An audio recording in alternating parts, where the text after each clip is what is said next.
தேர்தல் முடிஞ்சதுக்கு அப்புறமா பெட்டிய தூக்கிட போறாங்கப்பா, பெட்டிய பத்திரமா பாத்துக்கணும் அப்படின்னு சொல்லி பல வேலைகள எல்லா கட்சிகளும் இறங்கி பாத்துட்டு இருக்காங்க.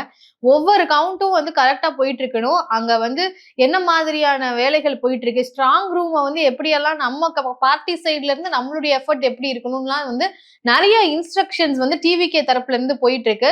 விஜய் அவர்களும் சில கட்டளைகள் எல்லாம் இட்டிருக்கிறாராம். அதே சமயம் ஆதவ அர்ஜுனா அவர்களும் சில பிளான்ஸ் எல்லாம் குடுத்திருக்காங்க. இதுக்கு முக்கிய காரணமா ஆதவ அர்ஜுனா சொல்றதுக்கு என்ன காரணம்னு பாத்தீங்கன்னா, ஏப்ரல் 21 ஹார்பர் தொகுதியில நெறைய ஒரு சண்டை பிரச்சனை எல்லாம் நடந்துட்டு இருந்தது. 23ஆம் தேதி எலெக்ஷன், 21ஆம் தேதியில இருந்தே டிவிகே உடைய கேண்டிடேட்டுக்கும் திமுக கேண்டிடேட்டுக்கும் ஒரு ரைவல்ரி மாதிரி போயிட்டு இருந்தது. குறிப்பா எலெக்ஷன் அன்னைக்கே போலிங் டேட் அன்னைக்கே 5 மணிக்கு மேல டிவிகே ஓட கேண்டிடேட்ட அங்க திமுக ஓட கேண்டிடேட் அடிக்க வந்தாங்க. குறிப்பா மினிஸ்டர் அடிக்க வந்தாருன்னு சொல்லி சேகர் பாபு அவர்கள் தான் சொல்றாங்க. இவ்வளவு ஏன் அவரை அடிச்சு துன்புறுத்துறது மட்டும் இல்லாம அங்க பூத்தையே கண்ட்ரோல் பண்ணிடலாம் அப்படின்ற மாதிரி அவங்க திட்டம் பண்ணி நிறைய விஷயங்கள் பண்ணிட்டு இருந்தாங்க. இந்த மாதிரியான சில அப்டக்கிள்ஸ் எல்லாம் டிவிகேவுக்கு இருக்கு. சோ கடைசி 4 நாள்ல மக்களினுடைய ஆதரவு எல்லாமே டிவிகேவுக்கு வந்துருச்சு அப்படின்றத கெஸ் பண்ணி தான் இவ்வளவு தூரம் நெருக்கடி டிவிகேக்கு இருந்துட்டு இருக்கு. சோ கவுண்டிங் டே அன்னைக்கு பாதுகாப்போடும் முன்னாடியே ஒரு விழிப்புணர்வோடும் செயல்படுறதுக்காக டிவிகே தரப்புல இருந்து சில இன்ஸ்ட்ரக்ஷன்ஸ் கொடுத்திருக்காங்க. சோ அது என்ன அப்படின்றத பாப்போம்.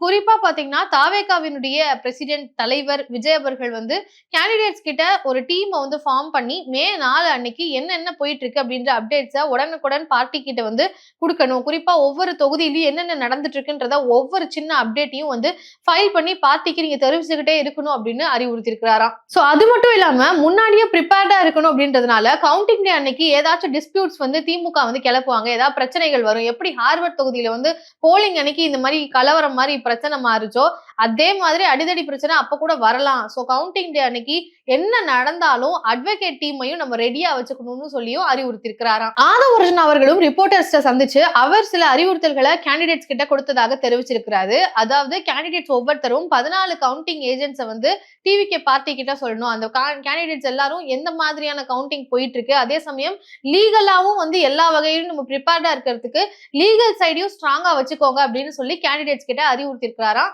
ஆதவ அர்ஜுனா. அதே சமயம் தாவேகாவினுடைய கேண்டிடேட்ஸ்க்கு ஒரு அத்தாரிட்டியும் கொடுத்திருக்கிறதா சொல்லியிருக்கிறாரு. அதாவது அந்த டேட்டாஸ் எல்லாம் நல்லா அண்டர்ஸ்டாண்ட் பண்ற மாதிரி ஒரு ஆளை, நம்பிக்கையான ஆளை நியமிக்கிறதுக்கும் அவங்களுக்கு அத்தாரிட்டி இருக்குன்னு சொல்லியிருக்காங்க.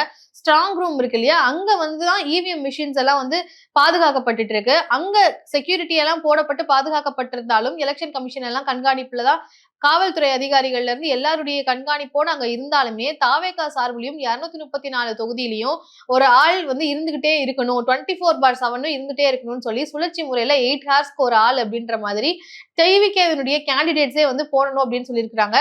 சோ கண்டினியூஸா தாவேகாவினுடைய கேண்டிடேட்ஸினுடைய பார்வை அங்க ஸ்ட்ராங் ரூம்ல அவங்க தொகுதியில இருக்கணும் அப்படின்றதும் அறிவுறுத்தப்பட்டிருக்கு.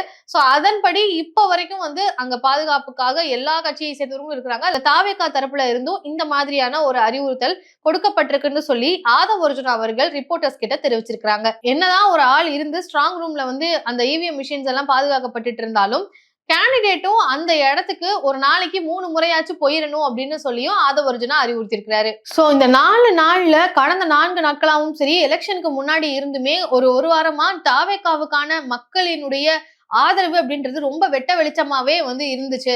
குறிப்பா பேருந்துகளுக்காக மக்கள் போனதா இருக்கட்டும், அங்க பஸ் ஸ்டாண்ட்ஸ்ல தாவேகான்னு சொன்னதா இருக்கட்டும், இது எல்லாமே திமுகவை கலங்கடிக்க செஞ்சிருச்சு அப்படின்னு சொல்றாரு.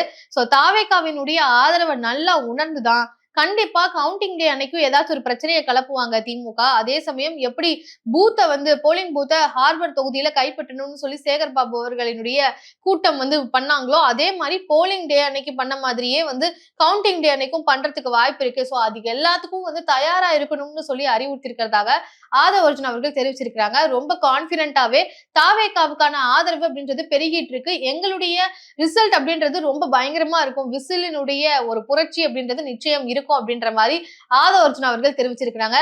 தாவேகாவும் பயங்கரமா பிளான் பண்ணி பண்ணிட்டு இருக்காங்க. பெட்டியை காப்பாத்துறதுல இருந்து ரிசல்ட் வரைக்கும் ரொம்ப தீவிரமா எல்லா கட்சிகளும் பார்த்துட்டு தான் இருக்கிறாங்க.